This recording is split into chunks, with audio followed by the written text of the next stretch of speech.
नमस्ते दोस्तों। आज हम आपके लिए एक और पुस्तक का सारांश लेकर आए हैं और वो है स्टीफन कोवे द्वारा लिखित अत्यधिक प्रभावी लोगों की 7 आदतें। तो चलिए शुरू करते हैं।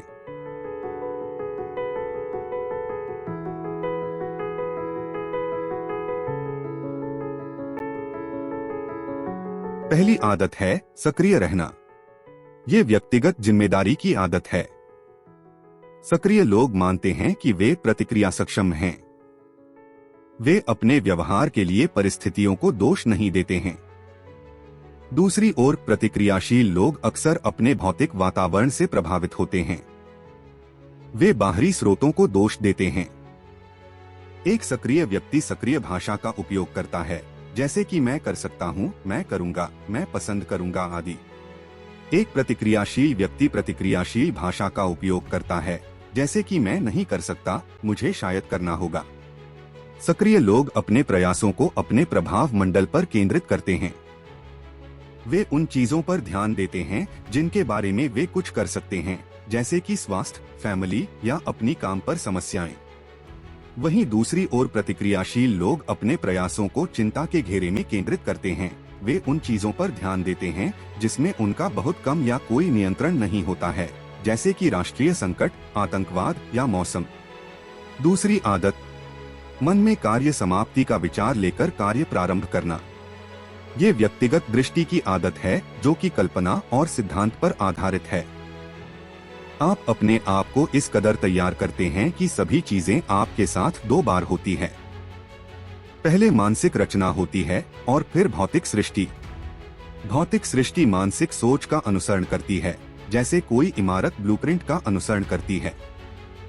यदि आप कल्पना नहीं करते हैं कि आप कौन हैं और आप जीवन में क्या चाहते हैं, तो आप अन्य लोगों और परिस्थितियों को अपने ऊपर हावी होने की अनुमति देते हैं।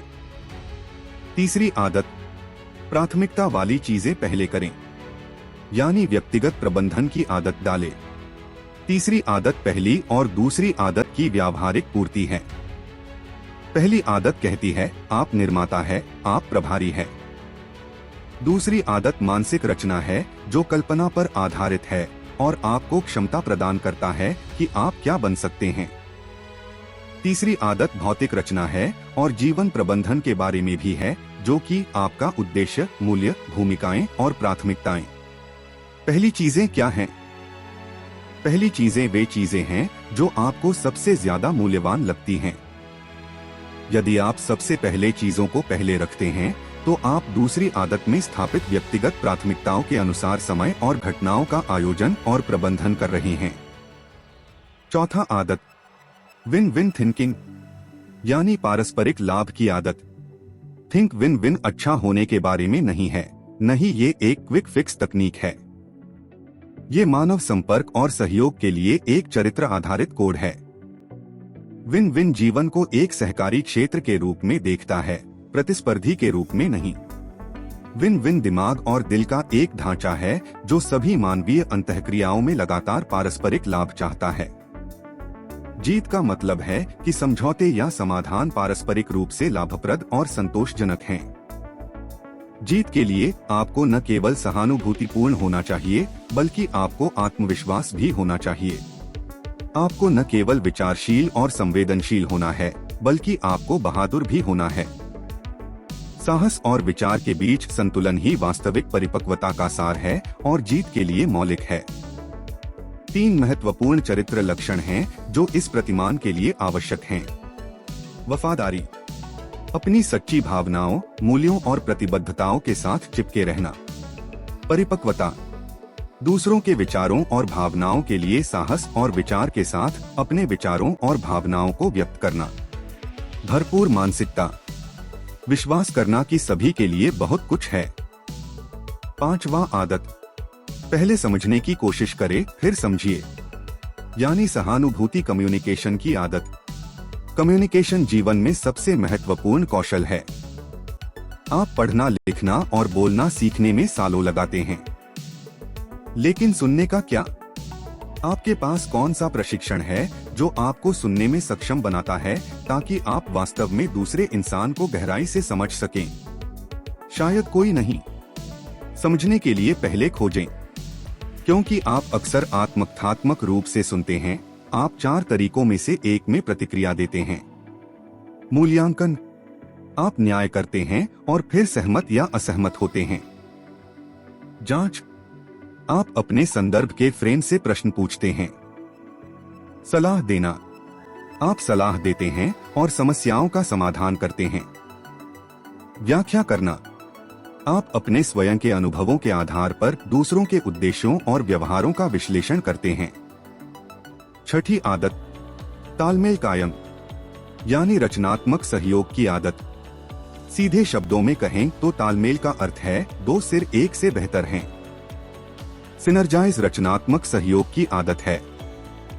ये टीम वर्क, खुले दिमाग और पुरानी समस्याओं के नए समाधान खोजने का रोमांच है। लेकिन ये अपने आप नहीं होता है। ये एक प्रक्रिया है और उस प्रक्रिया के माध्यम से लोग अपने सभी व्यक्तिगत अनुभव और विशेषज्ञता को सामने लाते हैं। जब लोग वास्तव में एक साथ बातचीत करना शुरू करते हैं और वे एक दूसरे के प्रभाव के लिए खुले होते हैं, तो उन्हें नई अंतर्दृष्टि प्राप्त होने लगती है। मतभेदों के कारण नए तरीकों का आविष्कार करने की क्षमता तेजी से बढ़ी है। आप जानते हैं कि आप तालमेल बिठा रहे होते हैं जब आप हृदय परिवर्तन कर रहे हैं, नई ऊर्जा और उत्साह का अनुभव करते हैं, चीजों को नए तरीके से देखते हैं। 7वां आदत, आरी में धार लगाना, यानी दैनिक स्वर्गीकरण की आदत बनाना। शार्प 10 का अर्थ है आपके पास सबसे बड़ी संपत्ति को संरक्षित करना और बढ़ाना। इसका मतलब है कि आपके जीवन के 4 क्षेत्रों में आत्मन्वीकरण के लिए एक संतुलित कार्यक्रम होना, शारीरिक, सामाजिक तथा भावनात्मक, मानसिक और आध्यात्मिक। जैसा कि आप 4 क्षेत्रों में से प्रत्येक में खुद को नवीनीकृत करते हैं, आप अपने जीवन में विकास और परिवर्तन पैदा करते हैं। शार्प 10 आपको तरोताजा रखता है ताकि आप अन्य 6 आदतों का अभ्यास जारी रख सकें। आप अपने आसपास की चुनौतियों का उत्पादन करने और उन्हें संभालने की अपनी क्षमता बढ़ाते हैं। इस नवीनीकरण के बिना शरीर कमजोर हो जाता है, मन यांत्रिक, भावनाएं कच्ची, आत्मा असंवेदनशील और व्यक्ति स्वार्थी हो जाता है। अच्छा महसूस करना यूं ही नहीं हो जाता। संतुलन में जीवन जीने का अर्थ है खुद को नवीनीकृत करने के लिए आवश्यक समय निकालना। यह सब आप पर निर्भर करता है। आप विश्राम के माध्यम से खुद को नवीनीकृत कर सकते हैं। इसी के साथ हमारा ये वीडियो समाप्त होता है। उम्मीद करते हैं कि आप हमें लाइक, शेयर, सब्सक्राइब करेंगे और ऐसी वीडियो बनाने के लिए प्रेरित करेंगे। अगले वीडियो की प्रतीक्षा करें और हमें इजाजत दें। ये वीडियो देखने के लिए तहे दिल से धन्यवाद।